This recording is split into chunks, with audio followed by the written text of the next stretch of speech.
Y nada, bueno, pues encantadísimo, Victoriano, de tenerte por aquí, la verdad. Es primer directo del primer curso de Academy. Así. Así que nada, desde luego un honor por vuestro lado, por tu lado. Muchas gracias además joder, de que dediques ya esta hora que estaría deseando irte a casa. Ya, ya. No te preocupes. Así que nada, un placer. Bueno, te presento yo un segundillo, que bueno, es decir que ya saben de Graphex, porque el caso, ¿te acuerdas que te mandé el caso? Sí, Ya lo pusimos. He de decir que ha sido el más difícil hasta la fecha. O sea así. que si notas hostilidad, es mi culpa, auténticamente, porque fue larguillo, efectivamente. Pusimos también que calcularan la parte de cohortes, la parte de proyección de KPIs y tal, Ah, mira. y ese de juego. Pero bueno, eso, Victoriano es de Granada, tienes creo 31, ¿puede ser, como yo? Sí, cumplo 31 ahora en diciembre. Sí, Eso, del 90 también. Sí. 31. Y nada, eso, pues Graphex te llevas con ella. Bueno, estaba ahora repasando tu LinkedIn para equivocarme menos, pero llevas con ella desde el 15, ¿puede ser? Sí, a ver, la historia es, nosotros constituimos la sociedad en 2015, Ujú, pero empezamos haciendo otro producto. Durante de 2015 a 2010, casi final de 2017-2018, éramos ujú, solo Miguel y yo y bootstrapeamos sin inversión ni nada otro producto que se llama ujú, Contexto.io.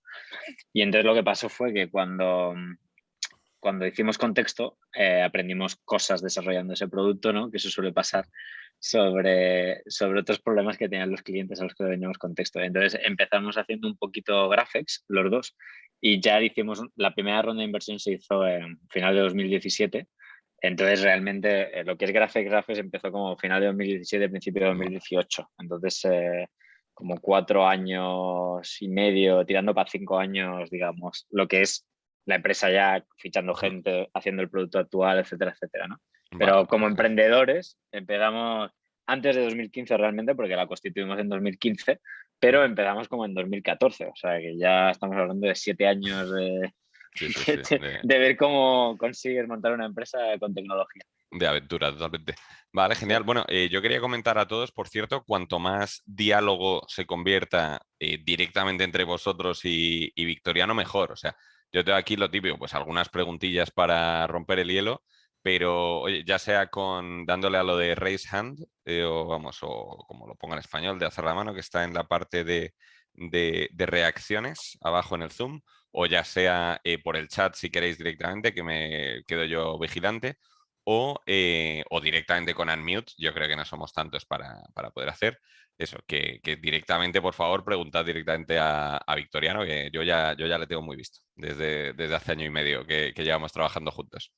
sí, además que quiero decir que cuando me lo planteó Jaime, vamos, accedí ante esto porque me parece interesante desde mi punto de vista, de verdad. Vamos, yo cuando conocí a Jaime y lo que estaban empezando a hacer de Startup CFO, enseguida, como que le vi todo el sentido del Mm. mundo, o sea, vi su product market fit del servicio que ofrecía, porque de verdad es muy difícil encontrar gente que sepa de finanzas orientadas a startups.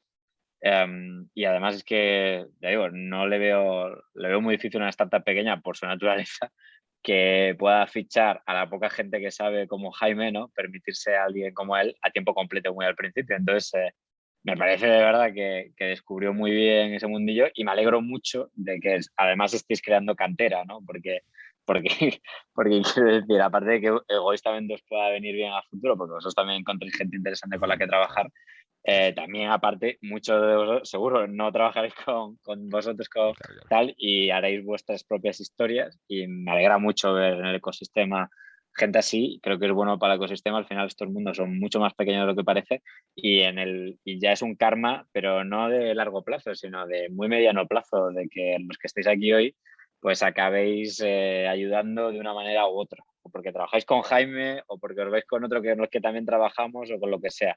Y entre todos, de verdad, creo mucho en el espíritu de hacer el ecosistema fuerte porque joder, al final, de verdad, somos un país que tiene que aspirar a tener un buen ecosistema de startups en los próximos 5 años y las cosas están cambiando para bien. Y, joder, de verdad, me alegra todo lo que podamos ayudarnos. Creo de verdad que tenéis ese espíritu. La verdad es que en eso yo agradeces bastante porque te lo comentaba antes por teléfono, que hoy mismo se ha compartido la cuenta de tu Twitter, lo compartía Sheila, me parece, que no sé si está ahora, porque efectivamente tú pones mucho, o sea, eres un tío muy conectado dentro de ecosistema startup, te gusta mucho participar o en eventos o ya sea conversaciones o tal. Tu LinkedIn mola mucho, que por cierto se lo recomiendo a cualquiera, conectar con Victoriano porque son ejemplos de el uso de Graphex como Sí, plataforma de análisis de datos y los pones en ejemplos muy mundanos que yo creo que engancha mucho para ver eso. Por ejemplo, habías posteado lo de... los mira, justo, accidentes sí. de tráfico. Eso, lo Si de me, los si accidentes me de dejas, tráfico. si me dejas compartir pantalla, igual puedo enseñar Ah, alguna sí, cosa que genial. tal. Confieso que no sé si tienes permiso tú No, directamente. no tengo, no tengo. Me tienes que dejar. Prueba ahora. Luego, por aparte de enseñar esto, o sea, cualquier historia que pueda hablar, probablemente la puedo ilustrar con cosas así. Esto, por ejemplo, esto que he puesto hoy es con los datos del portal abierto de datos del Ayuntamiento de Madrid, que es muy divertido y muchos datos interesantes. Tienes cada accidente de tráfico, ¿no?, que ocurre. Hay, lo que llamamos de año, hay 22.000 accidentes de tráfico en Madrid. La mayoría son colisiones leves, que no tienen mucho impacto, ¿no? Pero bueno, sí que tienes también los que se matan y tal. Y estos días he estado mirando todo tipo de cosas de qué hace que alguien se mate o no en un accidente de tráfico. Pero esto sin más es, fijaos, por día el número de accidentes y aquí se ve cuando el COVID, ¿no? Cuando nos confinamos, ¿no? Cómo bajaron los accidentes, que no había gente. Y luego esto de aquí que veis es Filomena. O sea, esta bajada Ah, brutal lo es... estaba pensando, me extrañaba que fuera Año Nuevo, precisamente, pero claro, es Filomena. No, no, no, es Filomena, esa semanita ahí que duró de tal, ¿no? Y luego otra cosa espectacular es los agostos, que son estas cosas que se va literalmente en medio Madrid y aquí veis que literalmente se reducen a la mitad los accidentes siempre en agosto, ¿no? Esto también es agosto del 19, agosto de tal y este agosto de aquí. O sea, siempre se baja un 50%, ¿no? Sí, Pues señor. bueno, este es un ejemplo. Anteayer posté Este me esto, moló. Sí. que la clave del año 5 en una relación. O sea, como que es espectacular cómo baja. Este es el blog de Graphex y es espectacular. Esto es la probabilidad de romper, ¿no? Pues fijaos, la probabilidad de romper baja mucho del año 1 al 2, ¿no? Pero luego ya del 2 al 4 es como estable, ¿no? O sea, es más o menos está. Pero luego del 4 al 5 ya baja muchísimo, ¿no? Y a partir de allí es casi más probable que la pareja siga junta que se separen, ¿no? Hola, Y claro, es hola, como, perdón. sí, claro, claro. Hola, ¿qué tal, Victoriano? ¿Qué tal, Denis? Soy Denis, encantado y gracias por estar por acá. Y solo quería hacer una pregunta sobre este gráfico. ¿Tendrá algo que ver esto con relación de cofundadores también? Punto. Esa es buena Porque pregunta. algo de los 4 años, no sé, porque pareciera que por un poco por experiencia personal o historias Te ha que se resonado a escuchan, ti con Yo llevo al con final es una relación. mi cofundador, el cofundador de Graphes, Miguel, nos conocimos cuando teníamos 4 años, íbamos juntos a preescolar, para que te hagas una idea. O sea que 27. tenemos una relación de 27 años y además hemos estado haciendo cosas siempre juntos. En el instituto hacíamos páginas web para empresas y cosas así, o sea que luego hicimos los dos informática, luego, o sea, empezamos el otro producto. O sea, sí, o sea, un Qué cofundador de una suerte. empresa es casi más importante que bueno, no sé si casi más importante, pero tiene una importancia capital en la vida de uno porque claro, o sea, el amor hoy día, ¿no? Pues bueno, la sociedad es más líquida, está Tinder, te puedes encontrar el amor otra vez a lo mejor. Si estás casado y tienes hijos, estás unido también a esa persona de por vida, pero si tienes una empresa y ya llega a cierto nivel, pues tampoco es tan fácil el divorcio, ¿no? Entonces, Sí, sí, muchas veces es el final de las empresas, así que sí, ese también es un tema interesante. efectivamente. Pero bueno, para eso estamos hoy, para hablar de empresas. Justo. Sí, ahí te quería preguntar por arrancar. Efectivamente, has comentado muy rápido la parte de fundación y de llegar a Graphex, pero Sí. eso, si no me equivoco más, por ver tu LinkedIn y por lo que recuerdo hablar contigo, es directo desde la uni o desde hacer un máster, pero, o sea, no tenéis un trabajo previo, no tenéis un tal, os lanzáis directamente a emprender. Sí, a ver, yo ya te digo, mientras que estábamos en el instituto ya, Miguel y yo hacíamos página web para empresas, ¿no?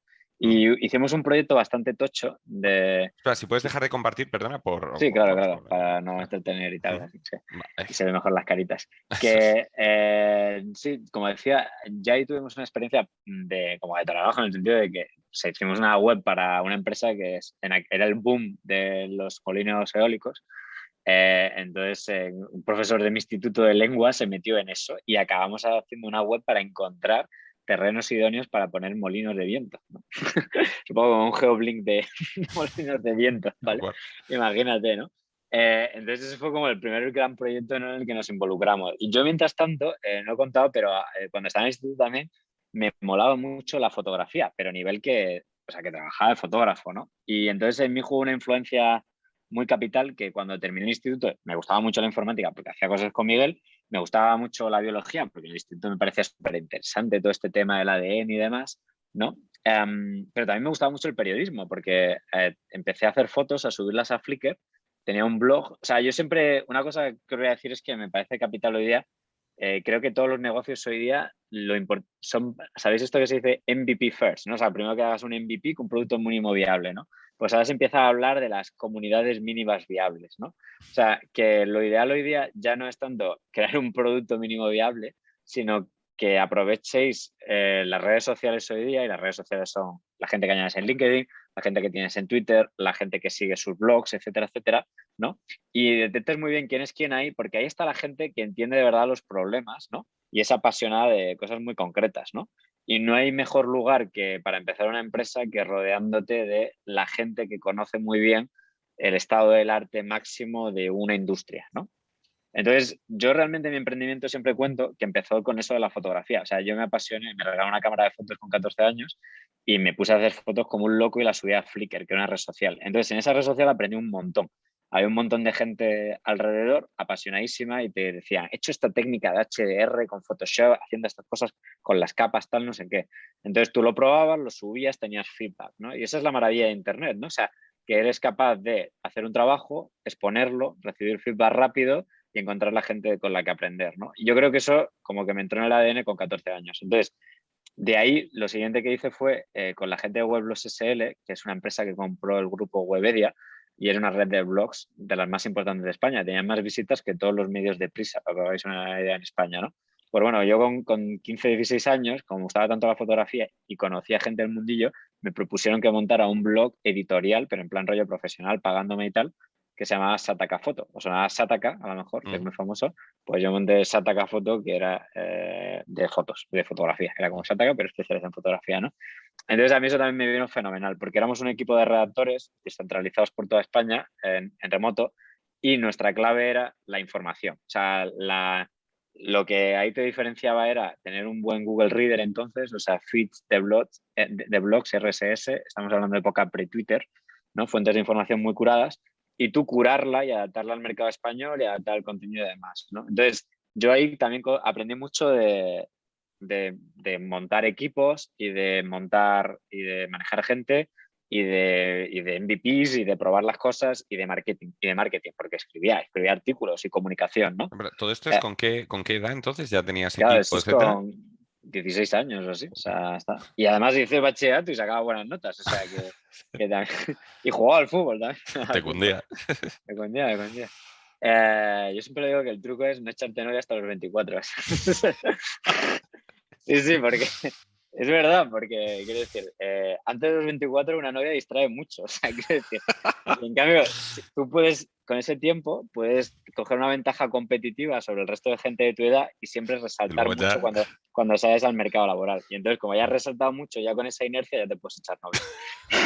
Aparte te viene bien porque ya entonces luego vives con ella y tal, y ya entonces optimizas también cosas de tiempo y demás, ¿no? Pero bueno, eso ya suena como un poco romántico, entre que lo de los datos de Optimizando. los 5 años, vais a pensar que soy una persona poco romántica, cuando en realidad soy un fotógrafo súper sentimental y humanista. Qué Eh, gracia. pero bueno, entonces, claro, lo que digo es que a mí esa experiencia me vino súper bien, ¿no? Lo de montar ese equipo de gente de manera eso, porque en realidad nuestra materia prima era información. Y de hecho, y aquí ya conecto con Graphex, el primer producto con el que empezamos, o sea, la historia fue, bueno, yo además me fui un año, yo decidí hacer lo que hice, como me gustaban tantas cosas, no sabía qué estudiar, me daba miedo elegir una carrera, ¿no?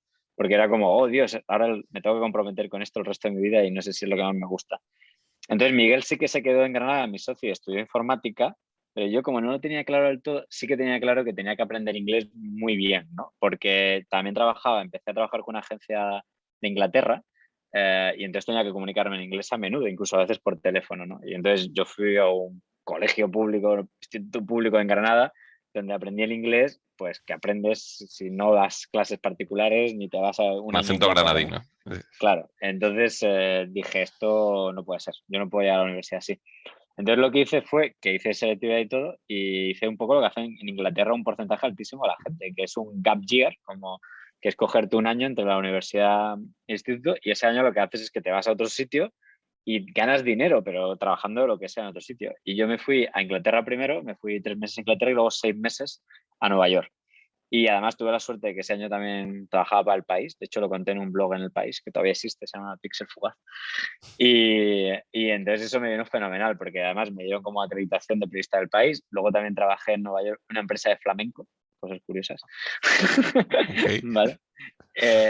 Y sí, y entonces ese viaje me vino fenomenal, porque realmente, aparte de hacer cosas de fotografía y lo de flamenco, también tenía tiempo. Lo de flamenco era que iba a bares de tapas de Nueva York, a los 250 bares de tapas que tiene Manhattan, yo he estado en uno, en cada uno y he dejado flyers, o reservar vuelos para bailadores a Nueva York, cosas así, o vender un programa de español extracurricular en el Bronx y ver a los niños negritos bailando flamenco.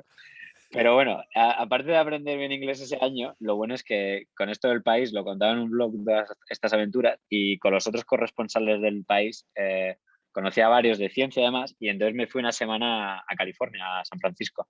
Y para mí aquello fue como una revelación. O sea, yo creo que cuando eres joven y de repente te mueves a un entorno y te puede enseñar por dentro gente que trabaja en Google, en Facebook, te enseña la oficina, cómo es trabajar allí, las cosas que hacen.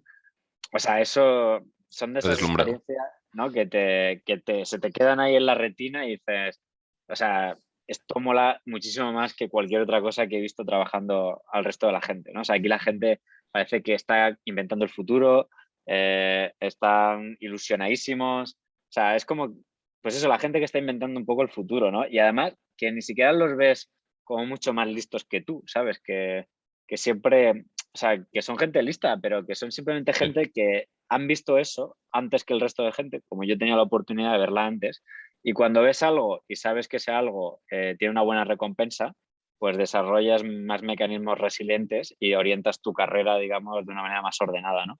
Entonces yo creo que ese evento me marcó bastante para decidir luego hacer informática, porque me quedó clarísimo que allí hasta el que trabajaba de periodista de datos o el que era bioinformático o el que era no sé qué, era programador de fondo. O sea, que los mejores en todo esto era gente que había estudiado informática y luego, ¿no? Se había especializado en un campo concreto, ¿no? Entonces, esa sospecha que yo ya tenía se me confirmó por completo, ¿no? De decir, no, o sea, lo que tienes que hacer es informática, ¿no? Y luego ya verás cómo no te está cerrando puertas a nada, ¿no? O sea, sino que al revés, estás abriendo muchas más puertas para futuro, ¿no? Entonces, así fue como decidí hacer informática, y entonces lo que hice fue, ya digo, yo era de Granada, y entonces también me di cuenta de la importancia de no vivir en casa de tus padres cuando estás en la universidad, porque bueno, también fue ese año yo salí de casa de mis padres, y es que claro, cuando tú estás fuera de casa de tus padres, no estás solo el rato que estás en la universidad escuchando una clase, sino estás viviendo con otra gente, con otros intereses. O sea, esa experiencia extracurricular que durante la universidad mucha gente no tiene, los americanos la solían tener en el concepto de un campus, ¿no? Entonces yo vi que la Carlos III era una universidad pública que tenía un campus aquí, que además daban las clases en inglés, las primeras clases bilingües que se dan en España y tal, y tenía una residencia de estudiantes cerca, que había gente de todos lados. Entonces yo compré esa experiencia. O sea, yo dije, me diseñé de decir, oye, y me fue muy bien, porque la influencia de estar todos los días rodeado de gente, que además de hacer informática, creo que era la carrera correcta para mí en ese momento, luego en la residencia estaba rodeada de gente que estudiaba Derecho, que estudiaba ADE, que estudiaba no sé qué. Y así es como también un emprendedor al final monta empresas. O sea, al final un emprendedor es una persona que tiene esa capacidad, yo diría, de juntar gente con skills muy distintas, en las que hay ciertos solape, o sea, los diagramas de Venn, ¿no?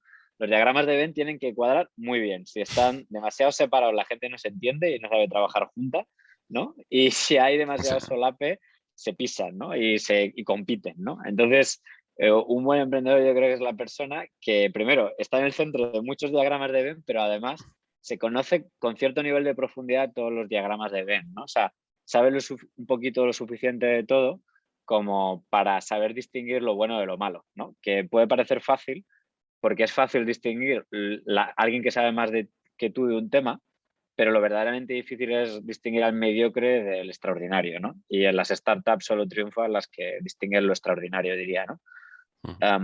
Entonces, bueno, pues eso, para mí esos años fueron de conocer mucha gente distinta, muy extraordinaria en campos distintos a través de mi residencia, y entonces yo, en realidad Grafes nace en la residencia, porque como naces con un collage de fotos que había allí en la residencia, con caras de la gente que vivía, los residentes de años anteriores, y el Pepi, que era la portera, me decía, oye, a mí me encantaría que esto se repitiera con los que están ahora. Y yo daba un curso de fotografía en la residencia, en plan actividades extraescolar y tal a la gente. Y entonces me decía, ¿por qué no haces fotos a todo el mundo? Y entonces, como también hacía informática, decía, joder, qué paliza, 250 personas hacerle fotos a cada uno. Entonces hice una app, una web, que la gente llegaba con la cámara del portátil y se hacía un selfie y se añadía a un grid de caras. Entonces, si estáis aquí en Zoom viendo el grid de caras, era exactamente igual que esto. Entonces, luego lo que añadí es que la gente pudiera poner datos sobre ellos, en plan de dónde eran, qué carrera estudiaban y demás. Entonces, así es como nace Graphex, porque el problema inicial era cómo podía ordenar las caras de tal manera que la gente que era amiga saliera junta, basándome en esos datos que habían metido, sin decirme quién era amigo. Entonces era como, ¿cómo puedo hacer un algoritmo que prediga la amistad en base a de dónde es alguien, qué carrera estudia y demás? Entonces, bueno, sí, un poco como Facebook, como dice Sheila. Eso te iba a decir, sí, es el primo del tema de Facebook. Sí que recuerda mucho a eso. Aquello era más hot or not, ¿no? Como era... Sí, es verdad. Hay que reconocer que en nuestra residencia también había un componente rollo de ligue, porque la gente parece que no, pero cuando hay 250 personas, todo el mundo se conoce de cara, pero no todo el mundo sabe cómo se llama cada uno. Ni el 20, que podías enlazar tu 20, claro, cuando el 20 todavía era más que Facebook, ¿no? Entonces sí, tuvo un éxito brutal, lo tenía todo el mundo. Y entonces nada, ese problema lo convertí en mi proyecto fin de carrera, con un profesor muy bueno de la Carlos III que se llama Esteban Moro, que es físico y hacía problemas de Computational Social Science, que viene a ser, hace ciencias sociales, pero en lugar de con encuestas y cosas así, que suelen hacer los científicos sociales, usas datos de la realidad, como los típicos datos de las antenas móviles, de cómo se mueve la gente, ¿no? O cómo se llama la gente, ¿no? O datos de redes sociales, o datos de transacciones de tarjetas de crédito en las ciudades, ¿no? Entonces, pues ya digo, a través de esto, yo a Esteban Moro, de hecho, le conocí por Twitter, o sea, es otra de las cosas que diría que ha sido una constante desde entonces. Yo me abrí Twitter porque saqué a cenar por Sevilla a Jack Dorsey, uno de los fundadores de Twitter. Lo invitaron a un congreso a Sevilla allá por el año 2007, cuando nadie tenía Twitter en España, cuando Twitter llevaba un año. Unos tíos que tenían un evento que se llama Evento Blog España en Sevilla. Yo era el fotógrafo del evento. Entonces, como hablaba, ese año había estado aprendiendo inglés, o sea, de hecho vine de tal, y era así más jovencillo y tal, veían que me manejaba bien, me dijeron que le llevara a este hombre a tapas veganas por Sevilla. Yo soy de Granada, no de Sevilla. Y dije, menudo reto llevar a tapas veganas por Sevilla, porque la mujer de este hombre es vegana. Bueno, y él creo que también es vegano, es un personaje. Bueno, ya no es mujer, ya está solo el hombre. Es un pirado Jack Dorsey, no sé si lo habéis visto. Sí, ahí me suenan anécdotas de buen pirado. Sí, está piradísimo. Pero bueno, el caso es que me abrí una cuenta en Twitter por compromiso, ¿sabes? Pues como si ahora yo estoy aquí dando esta charla y decir, bueno, me abrí una cuenta en Grapher por darle bien a Victoriano. ¿Sabes? Pero yo me abrí una cuenta un poco por compromiso. Y resulta que toda la gente que había en el evento en España, al final nos acabamos abriendo una cuenta, pero que una cosa como muy curiosa, ¿no? No, todo el mundo teníamos blog, ¿no? Era un evento de blogs y vimos como que era una especie entre chat y blog, ¿no? Algo en mitad. Y aquello para mí me ha cambiado la vida. O sea, yo, más de la mitad del equipo de Grapher los hemos fichado por Twitter, más que por LinkedIn. Nuestros primeros clientes los hemos encontrado por Twitter. O sea tantísimas cosas de mi vida se las debo a Twitter, que también te puede pasar en LinkedIn. Yo soy más de Twitter que de LinkedIn porque siento que el LinkedIn está bien, pero claro, la gente lo usa demasiado profesional. O sea, es difícil conocer bien las pasiones de alguien, ¿no? Mientras que por Twitter la gente habla un poco de sus pasiones profesionales, pero de repente puede decir algo político, puede decir algo de qué ha desayunado esa mañana y no sé qué, ¿no? Entonces, como que yo siento que puedes conectar con la gente a unos niveles con un equilibrio muy bueno entre lo profesional y lo personal, ¿no? Y que también la gente a veces me parece más auténtica. En LinkedIn muchas veces siento que la gente se vende simplemente su perfil profesional de una manera muy despasionada, ¿no? Como de, bueno, yo sé estas 4 skills que me han puesto, le he pedido a un amigo que me diga no sé qué, ¿no? Pero no habla la gente como con este tema me pirra. No puedes ver los likes que da, los retweets, no son, siempre tiene un traspiés como profesional, que está bien, ¿eh? Si yo también uso LinkedIn, pero como que Twitter siempre le he visto un lado, no sé, donde había más miga, ¿no? Entonces, bueno, pues como digo, ya por resumir, a este profesor de la Universidad de la Carlos III, que ahora está en el MIT, allí en Boston, pues le pedí hacer yo el proyecto fin de carrera sobre esto que hice en mi residencia. Entonces, ahí ya lo que fui es que juntamos la idea de lo de la residencia con lo que yo había aprendido montando el blog de Sataka Photo. Entonces era como contexto.io, que de hecho sigue viva la web y tal. Espera, que si no le pongo... Joder, vaya mierda esto para poner enlaces. No detecta... No lo...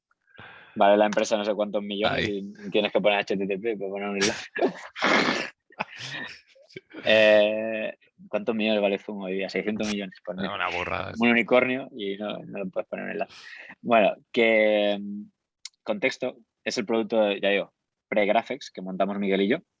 Y la idea era que la gente pudiera montar, es una especie de CRM, pero con datos sociales.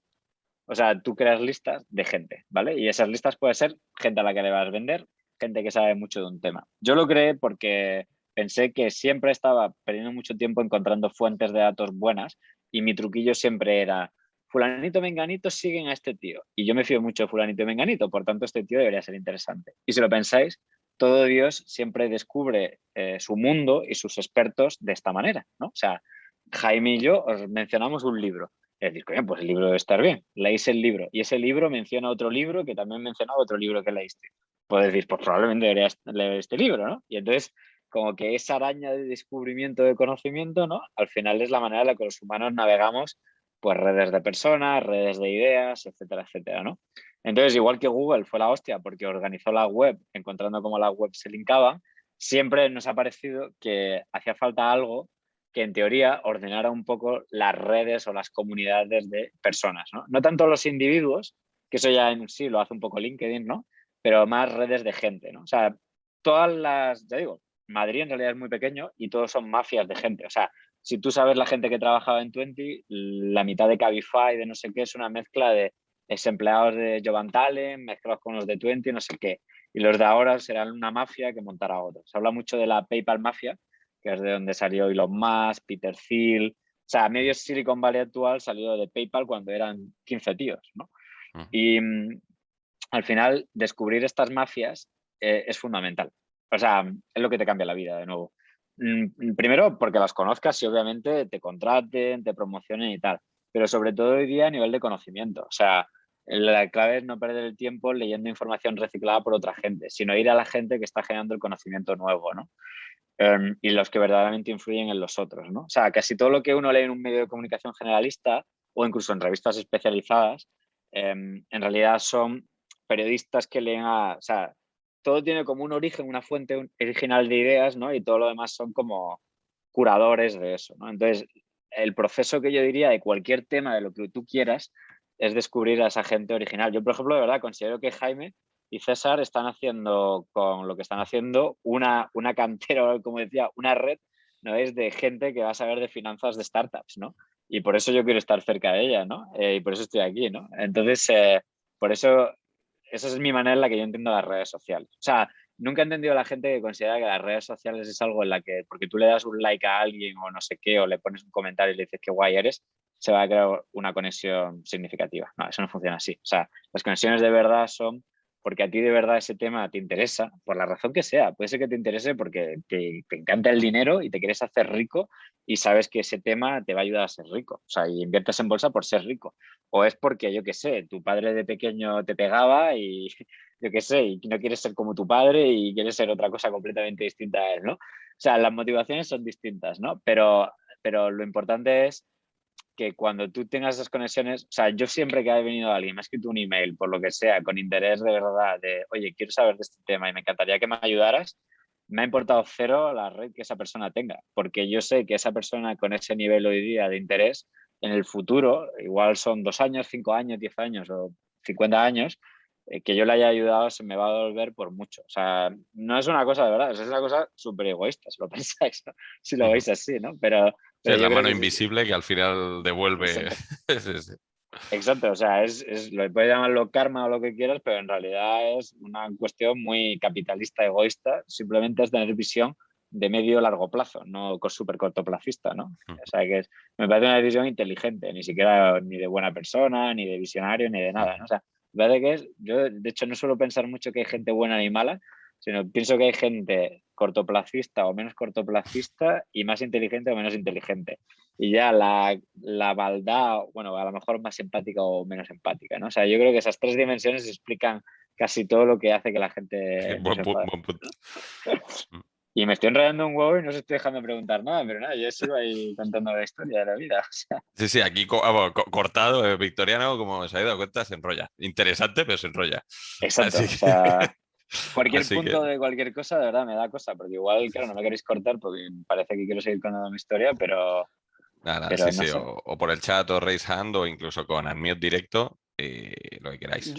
Yo, A ver, Victoriano, o sea, encantado y me está encantando la conversación y creo que son experiencias vitales. A mí me pillas en la oficina, o sea que va a ser muy corto, ya te pero digo. no quería desaprovechar, o sea, has dicho, a mí me está pasando ahora que estoy leyendo un libro, joder, y me está fascinando, es una temática de bolsa, ¿vale? Pero bueno, Pero es que leyendo el libro, resulta que es que el que escribió el libro reconoce que se basó en un tipo que hizo el mismo análisis de un estudio de 60 años. Entonces ahora estoy yendo a la fuente, o sea que me está qué bueno encantando es. esta temática. Pero yo te quería recomendar que no quede a lo mejor esto, o sea, recomendar, pedir, perdón, que no pasemos de esta llamada si tendrías alguna recomendación, ya sea libro, podcast, vídeo, o sea, si nos podrías compartir. Pues a mí me Sí, encanta todo esto del LinkedIn, yo tengo Premium, lo utilizo todos los días y me está abriendo 1000 puertas, pero o sea, pues alguna mira, recomendación básica. voy a volver a compartir mi pantalla porque, claro, o sea, yo esto es un tema que me ha obsesionado mucho en los últimos 2 años. Vengo haciendo, no sé si conocéis Notion. ¿Conocéis Bueno, Notion? Victoriano, mi teoría es que Notion le paga de comercial a Victoriano, vamos, sí, sí. Pues bueno, veo que Ángel tiene levantado, ahora vamos por ti. Rápidamente, esto de Notion, ya digo, mi software favorito para guardar, y yo lo uso tanto a nivel personal, este es mi Notion personal, como a nivel de graphics, ¿vale? O sea, todo la empresa, o sea, todo el conocimiento de la empresa y todo está aquí. O sea, estos son los inversores con los que estamos hablando, todo, o sea, todo se documenta aquí, ¿vale? O sea, absolutamente todo, ¿vale? Y es la leche, porque es una mezcla entre un Google Docs y spreadsheets, ¿no? Y hojas de cálculo. O sea, tú puedes hacer como hojas de cálculo y linkarlas y hacer cosas así, ¿vale? Entonces, más allá de la propia recomendación del propio Notion, ¿vale? Llevo 2 años haciendo esto, que es público. O sea, os voy a pasar el link ahora mismo aquí. O sea, no tengo ningún problema en compartirlo. O sea, yo aquí guardo todo lo que me parece interesante a todos los niveles, desde libros, series, películas, podcasts, todo. O Hechos. sea, Sí, sí. todo. O sea, que, vamos, o sea, no es que voy a recomendar, o sea, y además los ordeno un poco por interés. O sea, que, entonces, por ejemplo, si tú me preguntas qué libro, lo típica pregunta, ¿qué libro me recomiendas? Solo tienes que ir aquí a libros, ¿vale? Y además los tengo ordenados por temáticas, ¿vale? Entonces, no es... Eres un titán, macho. Sí, claro, sí, mis claro. respetos. Entonces tenéis el link a Amazon, incluso guardo resúmenes dentro, ¿sabes? O sea, a algunos les pongo un resumen de mis ideas y demás, ¿no? O sea, por ejemplo, ahora en Graphics estábamos muy obsesionados con esto del Product-led Growth, que es como se le llama a esta idea de que las empresas dependen menos de tener buena gente de ventas que se vaya a comerse un choto con el que le van a vender, ¿no? Sino que el producto sea el protagonista, tengas un freemium o lo vendas muy barato, ¿no? Y entonces sea el propio producto, ¿no? Por simplemente lo accesible que lo haces, como el que genera las ventas, ¿no? Y luego ya el equipo de ventas se dedica más a preprocesar a los usuarios gratis, ¿no? Y a hacerlos de pago, ¿no? Entonces, por ejemplo, este libro es muy bueno en eso, ¿no? Está muy bien, por ejemplo, para cosas de marketing. Esto es un handbook que encontré en internet, o sea, que alguien ha escrito, ¿sabes? Este tío, y me parece maravilloso. O sea, de verdad, nunca he leído nada tan bueno sobre marketing, porque es todo como de un tío que ha estado en Y Combinator y tal, y 1000 cosas que ha probado y demás, y que hace como contenidos. O sea, esto es como cómo crear contenidos interesantes de marketing, ¿no? Como cómo hacer, por ejemplo, un poco lo que vosotros queréis hacer a Jaime y tal, de crear contenidos buenos, pero pero tal, ¿no? Y te da unas ideas fantásticas, ¿no? Y aquí lo tenéis linkado, o sea, ni siquiera hay que leérselo, ¿no? O sea, lo tengo aquí, de hecho, copiado y pegado por si desaparece de la web, ¿vale? Entonces, ¿no veis? Tengo de todas las temáticas, de hecho, podéis ver muy bien qué temáticas me interesan más, ¿no? Por ejemplo, de cosas de Data Analytics, me interesa, por ejemplo, mucho todo lo que tiene que ver con el Behavioral Economics, ¿no? Que es toda esta parte de la economía que tiene Sí, que el ver cisne con negro lo tenías por ahí. Sí, el sí. cisne negro de Nassim Taleb, esto lo leí durante la carrera, ¿no? Claro, todos estos libros son súper mega influyentes en nuestro Sí. mundillo actual, en las startups, ¿no? Este de Hard Things About Hard Things. Esa Esto es la es tercera vez que lo veo recomendado en 3 días. Lo conocía de antes, pero 3 personas distintas, a mí, miércoles, jueves y a mí me viernes, me lo han parece un buen recomendado. libro, ¿eh? A mí me parece un buen libro y por eso lo tengo aquí, ¿eh? Pero bueno, igual, no sé, o sea, tengo que ser mejor. O sea, tengo otros mejores y todo, pero bueno, los ordeno por cómo de buenos me parece. Pero, o sea, en serio, creo que está muy bien el de este de cómo lo tengo ordenado Joder. y tal. Sí, sí. Y aparte de libros, también os digo que yo leo libros, ¿no? Pero me influye muchísimo más hoy día, por ejemplo, podcast que libros, ¿vale?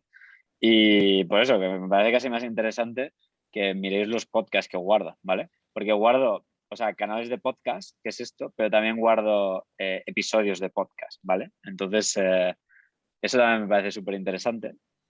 Y por supuesto, series y películas, que también se puede aprender un montón. Y también cursos y tutoriales, ¿no? O sea, de que también de cosas que aprendo de muchas temáticas distintas, ¿no? De cosas de código a cosas de negocio. Por ejemplo, mira, esto es interesante para vosotros. Mira, esto es un tío con el que, un VC americano con el que hablé el otro día y googleándole vi que tenía un vídeo, pero espectacular. Este vídeo lo recomiendo mogollón, lo voy a linkar aquí, de hecho, porque aparte de que está muy bien hecho el vídeo, flipan los americanos lo buenos que son comunicando. O sea, en España no me imagino un VC hablando así como este.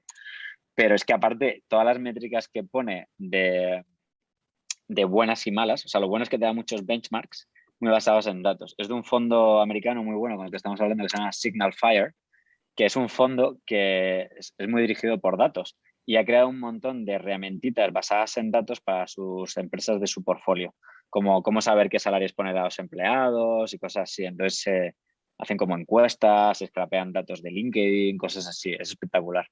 Y entonces, bueno, pues no veis este vídeo, me parece espectacular. Entonces, si tú quieres saber más qué cosas me interesan de VC Funding, pues le das aquí, ¿no ves? Y entonces aquí tenéis hasta papers, por ejemplo, mira, aquí tenéis un paper que demuestra que los inversores prefieren a emprendedores más guapos, o sea, hombres atractivos. O sea, se han hecho paneles de historias y demás, se demuestra que emprendedores guapos, me tengo que ver más guapo. Ahí vamos Tienen mal. más éxito, ¿vale? Pero no es un paper, pero como veis tengo un montón de cosas recopiladas. Pero entonces, por ejemplo, ¿no veis? Esto de VC Funding está dentro de otra categoría que es Company Building o Economics, ¿no? Entonces, si le das a Company Building, a su vez, veréis que tengo otras cosas recopiladas sobre eso, ¿vale? ¿No ves? Y luego a su vez eso tiene subtemáticas como SaaS, ¿no? Y entonces puedes ver todo lo que es narrativa sobre cosas que son tipo SaaS, ¿no? ¿Vale? Entonces, veis, a mí hacer esto de verdad me ayuda muchísimo a aprender. O sea, el simple hecho de guardarlo, repasarlo de vez en cuando y categorizarlo, ya es lo que al final es aprender, que es conectar ideas. O sea, aprender nunca sirve que te memorices algo, que se te olvida. O sea, lo Perfecto. que se te queda es memorizar todas esas ideas. Y Tomás, entonces, por eso me sirve me mucho. me parece absolutamente bestial, efectivamente. O sea, yo me quito el sombrero con esto. Vamos, me lo voy a estudiar. El tuyo, pues, me fío y tenías ahí cosas muy buenas. Oye, tiene mano levantada Vamos a Ángel Ángel al sol. Salamanca, Sí, de sí, hecho, que ha perdón, estado Ángel. comentando Sí, sí. alguna cosilla también. Venga, Ángel. Perdona, que está con el mote. Hola, ¿qué tal, Victoriano? Bueno, muchas gracias. Yo también me quito el sombrero con el Notion, me has dejado... Ahora estoy jodido porque no tengo tiempo, pero madre mía.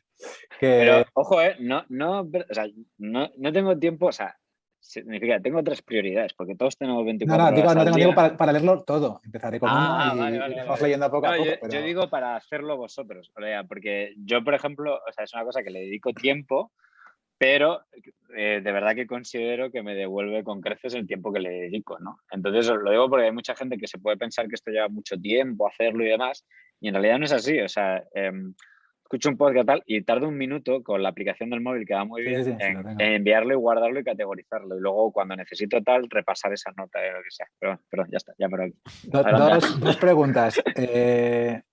Una, bueno, sobre Graphics o sobre tu experiencia en general. Sí. Una, por lo poco que sé, es un SaaS B2B, ¿verdad? Sí, Bien, totalmente. entonces, Sí, bueno, es que no he llegado a Graphic realmente. ya, por eso. Entonces, yo quería saber un poco cómo llega, temas, si puedes dar algún consejo de temas de pricing, de cómo establecéis los pricing ante los distintos tipos de clientes que me imagino que tendréis. Sí. Y otra un poco más profunda que me está pasando a nivel personal, que acabo de dejar el banco por una startup de Open Banking, que es el tema de cómo seguir siendo solo un B2B y no caer en la tentación de hacer algo, un aplicativo que vaya ya a consumidor final, ¿sabes? Sí. O sea, porque he visto por vuestra página que tenéis un huevo de casos de uso, porque al final lo conocéis, digamos, las distintas soluciones que puede hacer con vuestra herramienta y eso os ayudará a venderla. Sí. Pero claro, tú podrías hacer de cada una de esas una vertical o una herramienta en sí misma y entrarías a lo mejor a competir con tus clientes, no sé. Bueno, esas dos dudas y ya me callo. Totalmente. Luego voy a empezar mientras que hablabas, he buscado en mi Notion todos los artículos interesantes sobre pricing, ahí los pongo, en la categoría pricing, que cómo optimizar, ahí creo que hay muy buenas ideas sobre el tema. Y como no me da tiempo a contarlas todas, voy a contar algunas ideas que yo he visto que por experiencia propia y por lo que hablo con otros fundadores y he visto en estos libros y otra gente, funciona. O sea, el pricing es una cosa súper irracional. O sea, cuando la gente ve un pricing, no hace un análisis técnico de me va a devolver con creces el dinero que estoy invirtiendo en esto, ¿no? Hay casos de startups que son las que tienen los modelos de negocio más chulos que sí, que suelen ser startups basadas en revenue y cosas así, ¿no? Entonces, fees, rollo Stripe, ¿no? Pues te cobramos un 3% de estas transacciones, no sé qué, ¿no? Entonces, es como que haces unos cálculos económicos muy fáciles, ¿no? Una herramienta como la nuestra, B2B, al final, lo más determinante casi siempre es que la gente te compara con otras cosas que las ve comparables, ¿no? Entonces, tú vas a tener siempre esos márgenes, ¿no? O sea, obviamente te puedes diferenciar e ir al decir, voy a ir por un target de gente high-end, enterprise, que tiene estos presupuestos, que yo sé que manejan estos presupuestos. O sea, algo obviamente básico es saber los sueldos de la gente que te va a comprar, porque siempre inherentemente la gente va a comparar una herramienta versus el currito junior que va a hacer esa tarea más lentamente, o tú la vas a hacer más rápida, y casi todos los productos de software venden velocidad, ¿no? y optimizar tiempos. Entonces, los salarios de la gente son fundamentales. O sea, por ejemplo, algo como lo nuestro, antes cobrábamos siempre por defecto 1.000 euros al mes, ¿vale? O sea, el primer pricing que ha tenido Graphics durante mucho tiempo ha sido cuentas de 1.000 euros al mes, ¿vale? En realidad, no creo que fuera mala idea al principio, porque al principio no el producto era inmaduro y tenía algunas features muy premium que daban mucho valor a unos poquitos clientes nicho, ¿no? Entonces, no tenía sentido tener un precio más barato porque vender muchas de algo que está medio roto para casos de uso más genérico, pues sería un dolor de cabeza a la hora de soporte y demás, mucho cliente insatisfecho. Entonces dijimos, tiene sentido empezar posicionando para clientes enterprise que perfectamente te puedan pagar 1.000 euros al mes por algo que va a hacer una cosa muy concreta que no pueden hacer con las herramientas actuales. Nuestras herramientas son una herramienta de analítica de datos. Por resumirlo muchísimo, las empresas para analizar datos usan mayormente Excel, haciendo pivot tables, agregaciones y básicos sencillos. Las siguientes usan herramientas de BI, tipo Power BI o Tableau, ¿vale? Que lo que le permiten es trabajar con más volumen de datos que en un Excel. Un Excel, el límite es 1.000.000 de filas. Claro, la mayoría de empresas hoy día no es que tengan 1.000.000 de clientes, sino que tienen millones de transacciones y cosas así, ¿no? Entonces, por escalabilidad, se han pasado a Power BI o a Tableau, ¿no? Y luego ya el siguiente paso del escalafón de la analítica hoy día es hacer cosas con código en Python o en R, lo que llaman data science, ¿no? Que en lugar de hacer simplemente agregaciones y gráficos estadísticos básicos, hacen modelos predictivos y cosas así, ¿no? Entonces, la proposición de valor de Graphics es lo que nosotros observamos en el mercado. Nuestra propuesta es, los tíos que están usando los BIs, cuando se ponen a responder preguntas estratégicas importantes, como por qué los clientes se van, se les queda corto el BI. ¿Por qué? Porque tú lo que observas en el BI normalmente es que los clientes están yendo, ¿no? Entonces, ¿qué pasa? ¿Cómo intentas saberlo? Bueno, de hecho, esto lo hace también Jaime como muchas veces, ¿no? O sea, se pone a ver otras variables, ¿no? Entonces dices, vale, ¿qué es lo que ha hecho, qué es lo que ha cambiado en los mismos meses, ¿no? Que ha empezado a irse la gente, ¿no? Entonces dices, hostia, hemos perdido muchos en este mercado concreto, ¿no? En China, no sé, en Estados Unidos, ¿no? Lo que sea. Y entonces empiezas a preguntar, oye, ¿por qué habéis perdido tantos en Estados Unidos? Es que, no sé, ¿habéis cambiado a la gente de Customer Success de Estados Unidos? Algo así, ¿no? Y entonces, esa manera normalmente es eficiente para llegar a muchas conclusiones, ¿no? Pero la mayoría de negocios grandes normalmente no es tan evidente el por qué ocurren las cosas, ¿no? Y normalmente no ocurren de una manera bestial, ¿no? O sea, sino que son cosas graduales, que crecen poco a poco y sobre todo no es cuando las cosas van mal, sino cómo hacer que vayan mejor. Y eso todavía es más difícil verlo con unos poquitos datos, ¿no? Entonces, eso, como digo, es lo que hace la gente con código, con Python y con R. Y los que están viendo dashboard querrían saber hacer eso y entonces no pueden. Entonces hacen bootcamps, como vosotros hacéis ahora un bootcamp un poco de finanzas de esto, pues hay gente que se mete en el bootcamp de Data Science y se pone a aprender Python y R y a los 6 meses tiene la cabeza como un bombo porque no ya es solo que tengan que aprender un montón de conceptos abstractos muy matemáticos, sino es que además tienen que aprender la sintaxis de un lenguaje de programación, memorizarse comandos, o sea, que es una locura. O sea, la inmensa mayoría fracasa, o sea, el 90 y tantos % fracasan, ¿no?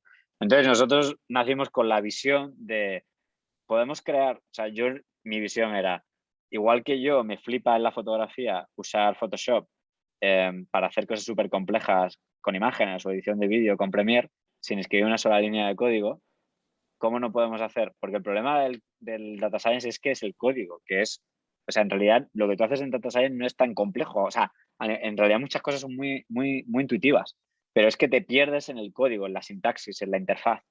Entonces nosotros fue como, podemos construir algo sin código, igual que no sé si conocéis Webflow, que permite crear páginas web sin escribir código, relativamente sencillas, no puedes hacer todo, pero puedes hacer un montón. Entonces todo este movimiento se llama no code y está muy de moda. Y entonces nosotros es como, podemos crear una plataforma no code de hacer cosas de data science, ¿no? Y esa es la aventura, ¿no? Entonces, es decir, es un producto que, volviendo a la pregunta original del pricing, y perdón por enrollarme, pero me costaba mucho seguir explicándola sin que entendierais lo que hacemos y sin todo ese contexto, es relativamente nuevo. O sea, es decir, nosotros cuando vamos a vender, normalmente no vamos a, oye, somos como este pero más barato, somos como este pero más rápido, somos como este pero más escalable. No, es como, somos una nueva categoría de producto, ¿no? Entonces, sí que vamos a, oye, usas Tableau, a que lo pasas mal cuando quieres crear tu propio gráfico y le tienes que pedir a un data engineer que te haga una query SQL. Pues con Grapher la podrías hacer tú mismo. Y entonces como, eso conecta conmigo, ¿no? Y entonces como, pues mira, tenemos cuenta gratis. Te puedes conectar, subir un dataset, un Excel, el que tengas en tu casa aburrido y tú solo puedes ver si eres capaz de hacer algo, ¿no? Y entonces como, qué bien. Y entonces está limitado a 10.000 filas y cuando necesitas más es como, pues venga, paga ahora, ¿no? Y eso empezamos hace un año con tener el modelo freemium y ha cambiado por completo el pricing y todo cómo lo hacemos. Entonces, durante este año, lo que básicamente hemos estado mirando es, de nuevo, lo que gana la gente y lo que está acostumbrada la gente a pagar en este tipo de cosas. Entonces, básicamente Tableau, para que hagáis una idea, o sea, Tableau vale 70 euros al mes por asiento, ¿no? Tableau factura unos 1.000 millones al año. Cuando lo compró, era una empresa pública y la compró Salesforce por 20.000 millones. Ha sido la venta, o sea, ha sido la compra más cara de la historia, de hecho, de una startup, 20 billion, o sea, más grande que ninguna otra cosa. Y su modelo es asientos de 70 euros por persona. Lo que pasa es que, claro, en empresas grandes tienen cientos de licencias, ¿no? Y luego lo que hacen también es que venden muchos servicios encima. O sea, además de venderte el producto, tienen un montón de partners, un montón de consultoras, las de Deloitte, Price, todas estas tienen un montón de rama que es de vender Tableau con consultores. Y entonces, pues, son canales para adquisición de nuevos clientes, ¿no? Entonces, claro, el problema es que tú no puedes empezar con un producto nuevo de cero que no usa casi nadie de Deloitte y decir, vende usted esto, y dice, pero ¿cómo lo vendo? ¿Y a quién? ¿Y de qué manera? Y tal, ¿no? Entonces, claro, por eso creo que en nuestro caso tiene sentido haber sacado un freemium el año pasado y ahora lo que hemos sacado son cuentas de 150 euros al mes por usuario que además tienen descuento cuantas más licencias compres, ¿no?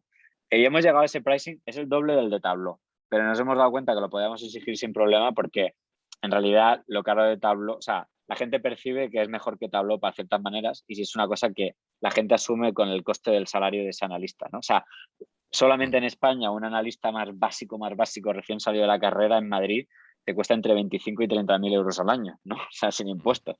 Que le pagues una licencia de 150 euros al mes es ridículo, ¿no?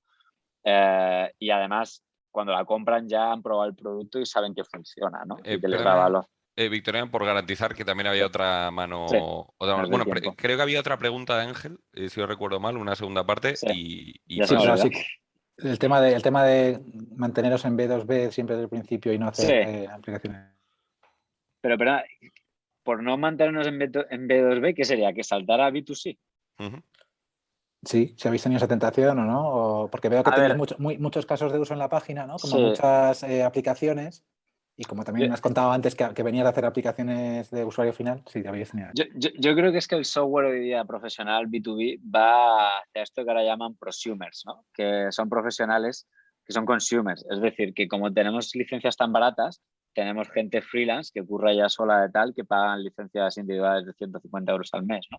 Entonces, aunque todo el marketing y todo lo solemos orientar a empresa, porque normalmente los casos de uso que resolvemos suelen ser interesantes para empresas, no para gente de analizarse sus conversaciones de WhatsApp con su novia, como hace alguna gente con la cuenta gratis. Eh, eh, el marketing va orientado a eso. Lo que pasa es que sí que creo que cada vez hay más freelance historias que lo pueden consumir como si fuera un consumer, ¿no? Vale, genial. Y Jaime, sí, perdona, que tenías mano levantada. Hola, Victoriano. Bueno, mi pregunta va un poco enfocada a tus inicios, ¿no? A los inicios de Graphe, ¿vale? Porque viendo un poco la herramienta, como tú dices, va un poco más allá de lo que es Power BI y Tableau y todo esto. Tiene un poco, ¿no? De todo el tema de predicción, ¿no? Y aplicar técnicas de Machine Learning. Entonces es un producto bastante complejo. Entonces me preguntaba que, claro, ¿cómo y cuánto tiempo te costó tener un MVP para poder empezar a cobrar, digamos, a los clientes y también cómo mantienes este producto durante el tiempo? Porque Sí, el mundo del Machine Learning va cambiando mucho, salen nuevos algoritmos, sí. claro, y si lo tienes tan abierto para distintos clientes o, por ejemplo, para marketing, ventas, ingeniería, claro, ¿cómo Sí. consigues generalizar y estandarizar todos estos productos o features que tendrás tú dentro del producto? Sí, este es uno de los grandes retos que tiene nuestra empresa respecto a casi todo el resto de empresas tecnológicas que hay en España y en la que los inversores están acostumbrados a invertir, que es que efectivamente al ser una plataforma tan horizontal, el MVP o sea, es jodidísimo de construir porque todos estos casos de uso, o sea, no sirven si fallas en un detalle pequeño. O sea, es muy difícil construir un MVP.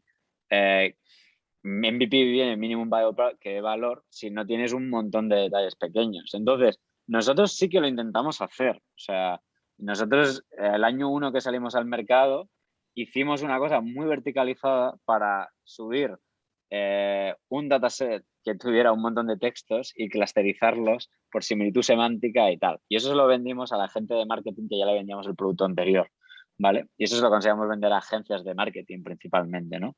Y estaba bien. Y de hecho, pues si llegamos o sea, para que hagáis una idea, ahora mismo estamos como en 25K de MRR y hace 2 años, cuando solo vendíamos eso, estábamos prácticamente lo mismo de MRR.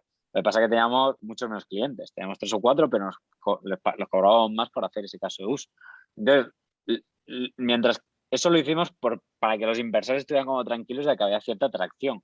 Pero nosotros en nuestro interior sabíamos que no era en realidad lo mejor para la empresa. O sea, si tú me preguntas, mira que hay gente que te dice, yo me arrepiento de no haber lanzado antes el producto y tal, no sé qué. Pues yo no, yo todo lo contrario. Si yo hubiera hecho esto, si el dinero fuera mío, si yo tuviera 6 millones de euros para haber puesto nosotros, total hemos levantado como 2,7, unos 3 millones de euros más o menos hasta ahora, ¿vale?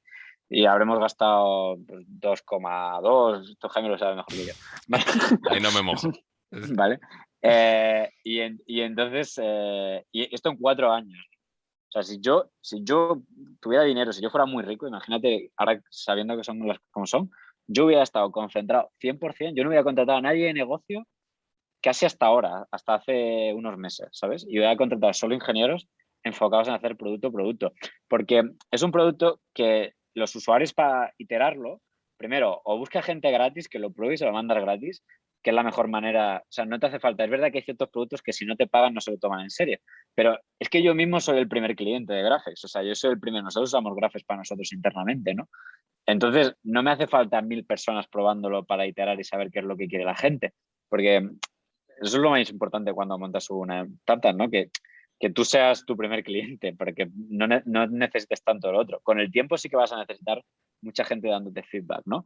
Pero sí, efectivamente es un problema. Para mí, la comparación siempre, tengo un hilo en Twitter que escribí hace poco, porque en un momento así de rabia y tal, porque todas mis empresas favoritas, como Notion, como Webflow, como Figma, no sé si lo conocéis para diseñar, es este hilo de aquí que pongo ahí, todas tienen en común lo mismo. Todas se tiraron unos 4 o 5 años solo haciendo producto sin sacar un producto mínimo viable. Los fondos americanos yo creo que son más friendly con eso y los fondos españoles te tiran muy a vende. Sí, pero no, Jaime. O sea, todas estas son americanas y todas te cuentan que lo tuvieron jodidísimo. Bueno, que aún así tuvieron su pelea. O sea, que aún Sí, así, sí. o sea, quiero decir, Sí, porque sí, los sí. fondos miran, piensan en 10 años, ¿no? Y a los 4 o 5 años de que lo monten tienen que estar ya sus inversores como teniendo los primeros exits o los primeros tal, no sé qué. Entonces, que tú pidas dinero para tirarte 4 años haciendo producto y ellos, entre medias, no tengan un Excel para saber si vas bien o mal, les pone muy nerviosos, ¿no? Por eso tengo a Jaime, para que haga Excel. Perdón, solo quería dar un poco mi opinión en esa parte, porque creo que está muy enfocado, creo que dependiendo de la industria a la que estás queriendo enfocar tu producto y también qué tipo de producto estás queriendo hacer. Totalmente. Creo que las herramientas estas de no code al final, como Webflow, Notion, que creo que agrupó un poco todo lo que hacíamos antes en un montón de otras herramientas, como, no sé, Confluence, Drive por un lado, todas estas herramientas que permiten colaboración online. Sí. Ha juntado todo y ha hecho un producto que es muy fácil de usar. Todo lo que cliqueas se puede modificar, puedes arrastrar cosas. O sea, mejoró muchísimo sobre el estándar de mercado que había de ese tipo de productos e interfaces. Entonces, para poder disruptar esa línea de productos, tuvieron que enfocarse muchísimo en el desarrollo de ese producto, sin hacer mucho MVP ni mucho testeo, porque es que era una cosa nueva que están intentando hacer. Entonces, creo que está muy bien esa opinión de si puedes, obviamente, enfocar, que es incluso en contra un poco de lo que te recomiendan en Lean Startup y todo eso, ¿no? Pero creo que es verdad que eso que dices aplica un montón en este tipo de productos, como el que estáis diciendo vosotros. Yo no digo que esto sea totalmente de acuerdo. Norma, claro. O sea, pero estoy muy de acuerdo con eso. Muy de acuerdo, porque tú lo que quieres, cuando estás convencido de que al final es una herramienta que incluso usan ustedes, cuando estás convencido de eso y tienes que hacer un producto tan bueno que básicamente va a mover o reemplazar la herramienta de esos analistas, o sea, ahí estoy de acuerdo. O sea, y estaría bueno que exista esa conciencia por parte al menos de una cierta rama o vertical de VCs, que entiendan eso, porque es otra categoría de inversión, de hecho, y todo el no code, bueno, o sea, realmente espero que, no tengo mucha experiencia de VCs y eso, pero espero que en España, o sea, se entienda y, no sé, ustedes ojalá que den conciencia un poco de eso. Porque, sí. Para mí, siempre lo digo, el ejemplo para mí fue Carto, que fue un poco distinto en esto. O sea, Carto también fue un producto muy tal. No se tiraron tantísimos años, pero igual sí que se tiraron 3 años, porque también una consultora antes empezaron a hacer el producto. Y es que para mí es fundamental, porque o sea, la mayoría de startups se pueden hacer haciendo fontanería de librerías open source, ¿vale? O sea, tú puedes hacer productos muy buenos que tengan un mercado gigante, pues eso, juntando 4 librerías open source y puedes hacer un MVP en 6 meses o en un año. ¿Qué pasa? Que estos son como los low hanging fruits, ¿no? De la tecnología de ese momento. Cuando salieron los SDK de iOS y de Android, pues en un año la gente inventó Cabify, ¿no? Inventó tal. Cogieron esos bloques tan buenos que puso Apple, que puso Android o que puso la web o el HTML5 y juntaron con esas piezas de Lego las cosas más obvias, ¿no?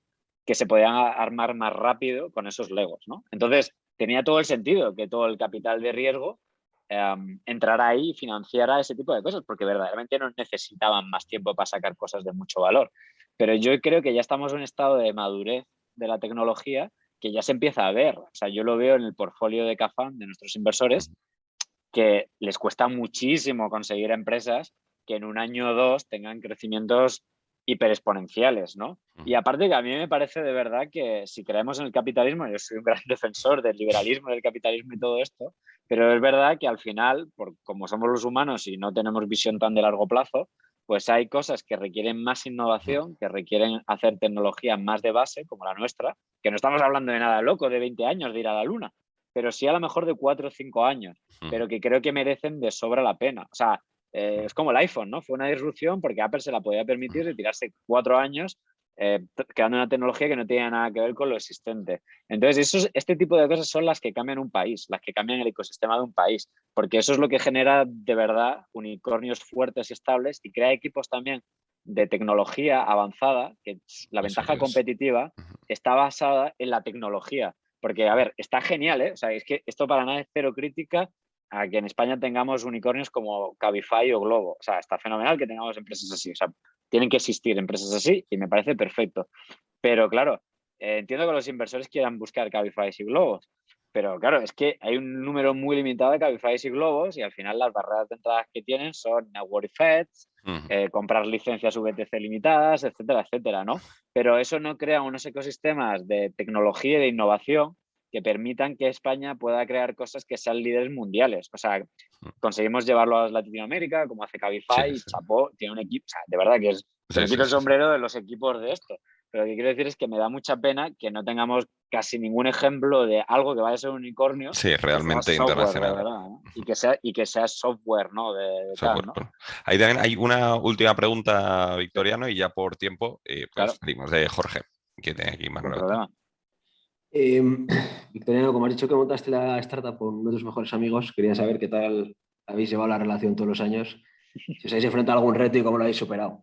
Sí, yo quería incidir en el factor humano, efectivamente, de toda esta parte ya post-emprender. O sea, yo cuando se ve a gente, de verdad que mucha gente no se lo cree, pero vamos, y es que con Miguel no recuerdo que hayamos tenido ningún momento crítico de los dos tener una idea muy diferente de lo que queríamos hacer o por dónde queríamos llevar la empresa y demás. O sea, yo creo que es porque nos conocemos tan bien desde tan pequeños, ¿no? Y los dos nos tenemos una admiración, bueno, yo por lo menos la tengo hacia él, y creo que hacia mí, pero hablando, yo por lo menos puedo hablar de mí hacia él, muy grande en lo que es bueno cada uno. O sea, Miguel es un programador excepcional. O sea, yo habré entrevistado en mi vida, o sea, recuerdo que soy informático y tal, y habré conocido en mi vida, yo que sé, bien a 150 programadores que haya podido entrevistar o conocer y tal, y de verdad que no he encontrado a nadie a un 80% del nivel de Miguel, para que te hagas la idea, ¿no? Entonces, yo tengo como la conciencia de que tengo la inmensa fortuna de haberme cruzado en la infancia con alguien excepcional, con el que además he crecido y siento que le ha ayudado a crecer también como profesional, ¿no? Entonces, claro, eso hace que yo tenga un respeto total y una delegación total hacia determinadas decisiones técnicas de la empresa, ¿no? Y tecnológicas. O sea, ahora he tomado decisiones tecnológicas que han significado que yo tenía que a los inversores convencerles de que nos teníamos que esperar 2 años más para hacer algo, ¿no? Entonces, quiero decir, no es fácil. Yo como CEO, que yo antes, o sea, primero empecé como programador, yo hacía el frontend y el backend, luego empecé a vender, luego empecé a hacer marketing, luego empecé a fichar a tal, ¿no? Entonces, yo he ido desde el punto de trabajar con programación a llevar todo lo demás, pero tengo la inmensa fortuna de que esa garantía de que sé que lo tengo en muy buenas manos y cuando tenemos que tomar decisiones estratégicas, lo que también es genial es que, aparte de que ya intuyo lo que va a pensar porque le conozco como si fuera un hermano, ¿no? Aparte, tenemos mucha comunicación muy fluida y muy sincera. O sea, quiero decir, cuando tú tienes la capacidad de saber con una honestidad pura de lo que piensa la otra persona, lo cambia todo, porque tienes tiempo de convencerte tú y convencer al otro sin sentir que es una guerra de política, ¿no? De, ahora me toca ganar a mí porque ganaste tú la última vez, ¿no? O sea, eso nunca funciona en una empresa, puede llegar a funcionar incluso en una pareja, pero en una empresa no puede funcionar, porque una empresa tiene que estar todo súper optimizado, ¿no? Y estás compitiendo con gente increíble. Entonces, Miguel y yo nunca sentimos que estamos debatiendo el uno contra el otro, sino estamos debatiendo ideas. Y eso es muy difícil de conseguir si no consigues desarrollar con esa... Primero es una cosa cultural, o sea, yo creo que de verdad, si algo me quiero echar en flor a mí, es que de verdad yo nunca discuto personas y de verdad creo que es que no odio a nadie, ni nunca, de verdad, o sea, y mira que he tenido motivos con alguna gente de tal, pero de nuevo, como pienso que la gente es o poco inteligente o cortoplacista, casi siempre todo lo llevo a la batalla de las ideas. Entonces me puedo rebotar de que alguien no consiga comprender una idea, pero me reboto con la gente que veo que no entra en ideas y solo discute y se pone a mal pensar y no se comunica y demás. Y ese es el criterio número uno de no solo entre Miguel y yo, sino de la gente que tenemos en el equipo. Casi todo el equipo senior que contratamos hace 4 años y pico, gente súper senior, que tiene unos salarios mucho más bajos que lo que tendrían si hoy día trabajaran en cualquier lado, siguen aquí, diría, porque tenemos esta forma de ser y ellos son como nosotros. O sea, y eso lo tenemos siempre muy en cuenta en los procesos de recruiting, que dura entre 1 y 3 meses y más de 3 meses muchas veces, ¿no? Entonces, pues sí, ya digo, o sea, de verdad, nunca hemos tenido ninguna de estas y yo creo que se basa en esos principios. Además, Y son tremendamente complicados. toda esta parte cultural va de arriba abajo, además, completamente, o sea, que se Además, transmite. además que esto que dicen, no hagas cosas con amigos. Es que en el caso de Miguel y mío es distinto, porque yo diría que Miguel y yo somos muy buenos amigos, en lo personal, obviamente, pero Miguel y yo diría que siempre hemos sido muy buenos amigos, porque desde el día 1 que nos conocemos con 5 años, siempre que contamos esta anécdota, la profesora nos llevó de excursión a un sitio y por alguna razón nos llevó a su finca de olivos, esto en Andalucía se lleva, y entonces tenía varetas de los olivos. Miguel y yo me acuerdo que inventamos una especie de cosas con cuerdas y palos que hacía mucho más eficiente que el resto recoger las varas. Y de verdad, lo cuento y parece que es una historia que me he inventado o algo, pero es que eso lo hicimos con 5 años juntos. Y recuerdo que Primera nos startup. juntamos y decimos, sí, ese fue nuestro primer producto, nuestro MVP real, fue con palos y piedras, como los prehistóricos, para recoger ramas de eso en un campo. Y es que esto lo recordamos los dos como si fuera ayer y siempre y Miguel y yo nos hicimos muy amigos en ese momento, porque los dos, te lo juro de verdad, y casi me emociono de verdad, o sea, es que es la sensación de sentir, coño, yo con esta persona me complemento muy bien y estamos haciendo algo, construyendo cosas. Y siempre hemos tenido esa mentalidad de construir. Y es una suerte enorme en la vida, pues, conocer a alguien así, ¿no? Que pues, yo creo que hay un componente de suerte importante también, ¿no? Totalmente. Pues oye, por hora y no por interés, pues me dejo muchas preguntas en el tintero y seguro que quedan por ahí también. Pero bueno, vamos cerrando. 1.000.000 de gracias, la verdad, por este rato, Victoriano. La verdad es que, o sea, yo lo del Notion me has volado la cabeza completamente. Me lo voy a estudiar bastante porque tenías cosas chulas que haya visto. Sí. Y ya con esto del remate ya de lo de los olivos, o sea, vamos, tengo para dar vueltas, ¿no? Pero bueno, así que nada, oye, 1.000.000 de gracias, Victoria. De verdad que un placer tenerte por aquí. Nada, de verdad, el placer es mío. De vez en cuando yo creo que me viene bien contar esto, pero hay una manera de hacer terapia también, rememorar cosas. Psicoanálisis. La gente me paga a un psicólogo para que le escuche.